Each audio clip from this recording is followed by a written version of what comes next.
Greetings, people of the internet. Welcome to the first episode of Xtra, your latest on all the greatest news in comics. I'm your host, Matthew Osmora, and today I have my special guest star all the way from Morgantown via Skype, Charlie Mullins. How are you doing today, sir? I'm doing fine, sir. How are you? Doing pretty good. So we're talking about the latest in DC's big crossover Trinity War, which has just been announced. Actually, today, I believe it was this morning. US Today had a full, more of a synopsis for this latest crossover by Jeff Johns and Jeff Lemire. Basically, a Justice League versus Justice League versus Justice League brawl. How do you feel about it, Charlie?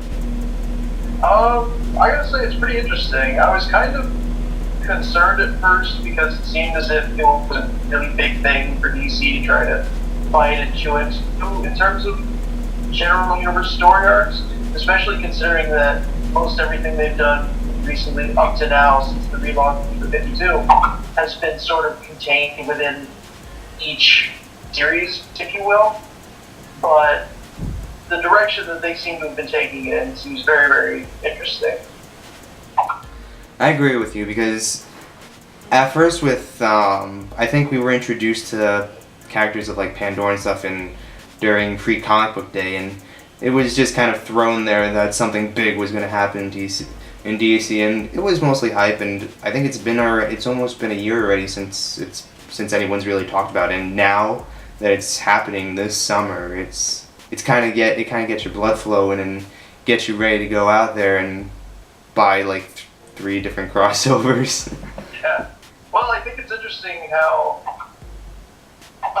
sort of leading up to this point, it sort of feels like Trinity War is going to be the effort DC's going to make to sort of strut its stuff, what it can do in a universal sense. Because, I mean, in terms of the new titles, it feels as if it's really been strongest in an individual sense. Mm-hmm. Stuff like Batman, the Superman and Wonder Woman books, Flash, the Green Lantern books, individually these titles feel really strong and self-contained, whereas Justice League hasn't met with as much reaction or critical acclaim as these books have individually.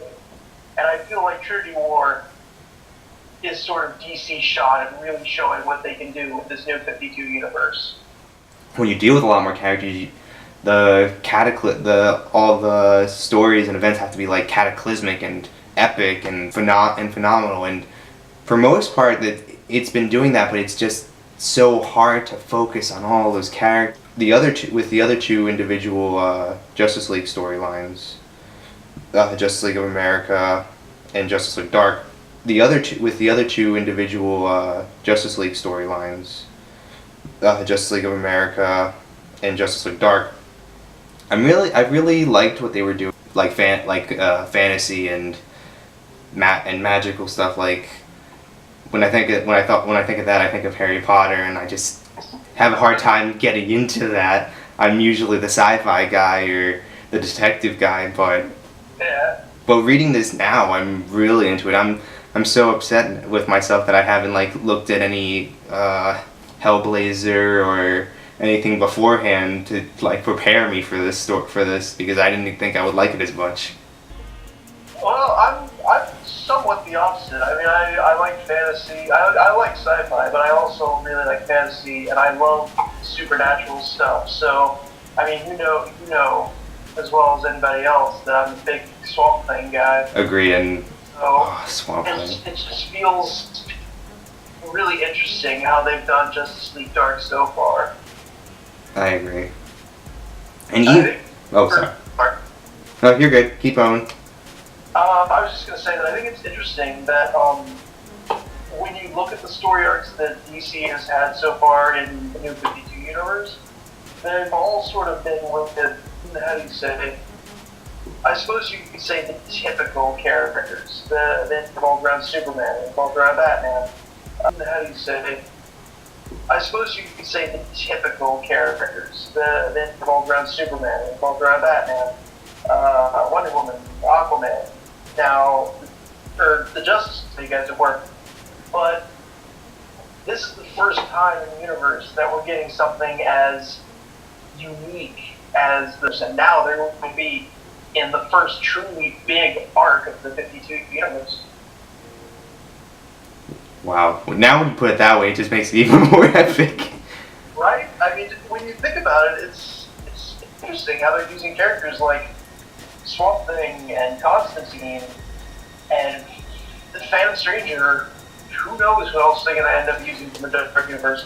Well, even the article from US Today, they were talking about Frankenstein and how he's going to have a bigger role in it. And I'm like, Frankenstein? I'm like, I know he had his like his run in his own book Frankenstein and Agents of Shade, I think, for a while, and then they canceled it. And he wound up kind of like merging with Justice League Dark, but just like having a character just like that come in into such a big storyline, it's just like he's pretty much putting himself up there with Superman and Batman and all of them.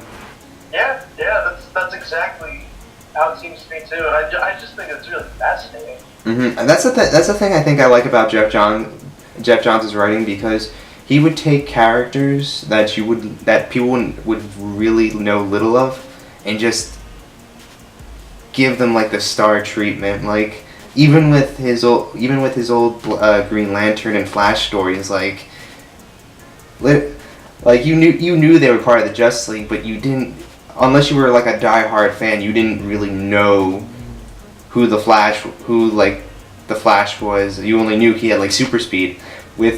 But with John's writing, you have people that know little of like Green Lantern, and just gives them like a perfect way to get into it. And I think that's what the New 52 really did with their characters.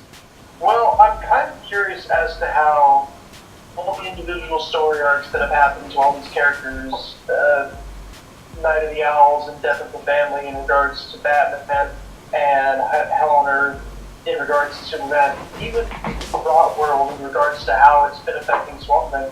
How are these individual arcs influencing how the characters are going to be experiencing the Trinity War? What effects are these arcs going to be leaving on the characters as they go through this entire arc? I think that's something I'm really looking forward to seeing. Yeah, you make a good point. I mean, considering on everything that's been happening, like you said, Superman-wise with Hell on Earth, Batman-wise with everything from Night of Owls, Death of the Family, Batman Incorporated with the situation involving Damian Wayne, Wonder Woman with all of her Greek god issues and Zeus issues. I mean, who doesn't have Zeus issues?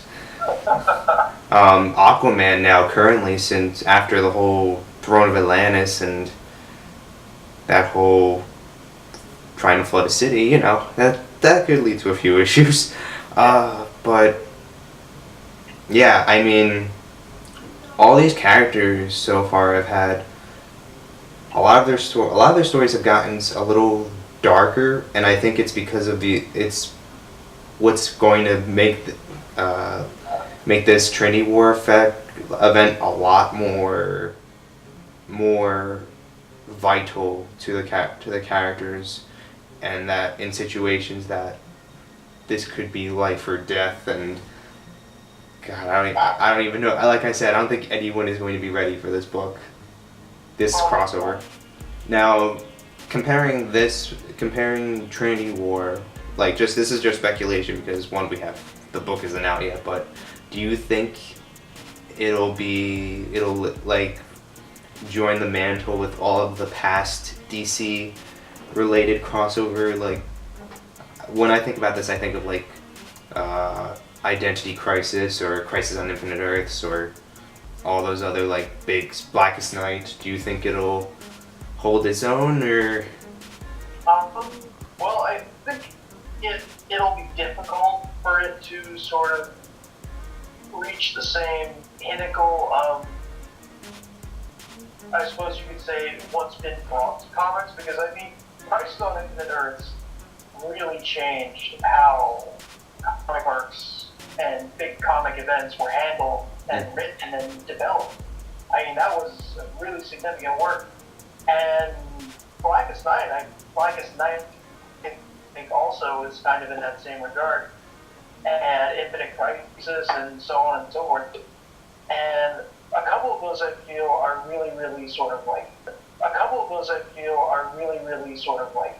up there in terms of comic events. And I feel that Trinity War can be as exciting and as exhilarating and as just immense in scope as those, but I think it might have a hard time standing out as something that's really changed how we make comics. But I do think that depending on how they do it and depending on how well they play it out, that it will be just as Well, that's all the time and information we have for this episode.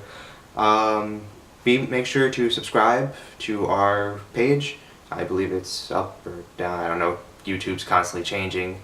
Also, if you have any questions for us or if you want to hear something on the show, you can email us at comicjustice90@gmail.com. We'll select some our mail at random, and maybe you'll see one of your questions or comments on the air.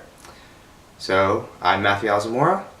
Charlie Mullins. And we'll see you on the flip side.